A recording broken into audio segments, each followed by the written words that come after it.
महबूब दौरान निमाज़ी मथे निहारन पिया न आसमान दे। रब फरमायो तो मुझा महबूब तुझो आसमान दे निहारन असां भी ॾिसूं। ओ तुझो मुखड़ो तुझो हसीन चेहरो आसमान दे खणन इन्नक बि आयुन ना हबीब तू त असां जे निगाहन में आई। रब जो निगाहूं जे महबूब जे पाक चेहरे के तकन। हाँ एड़े महबूब के पान जेड़ो सदन ज़ेब ॾिए तो तू मोमिन थी करे मुसलमान सदाई महबूब जो आशिक सदाई वरी चवी त नबी जे शान में गुलू था कयो नबी जो शान वधायो था हद ओरांगे था वञो। अरे तो कहिड़ी हद मुक़रर कई आहे जेका सुनियन ओरांगी आहे। मुस्तफा जे शान जी का हद आहे ई कान।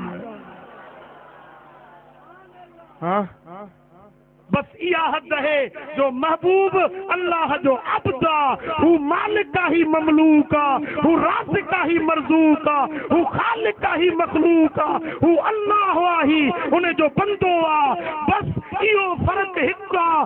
बाकी मुंहिंजा दोस्तो महबूब जो शान उहो आ जिते न के मलाइक जी रसाई न के नबी वली जी रसाई जेको मदीने वारे मीर जो कमाल है। तू चार किताब पढ़ी मुस्तफा जे शान के तकी तोड़ी दो भिटाई फरमायो त कंज कुदूरी कासिया पढ़ी परूड़ सब कर मंडी माकोड़ी कूह में पई कछे उभ।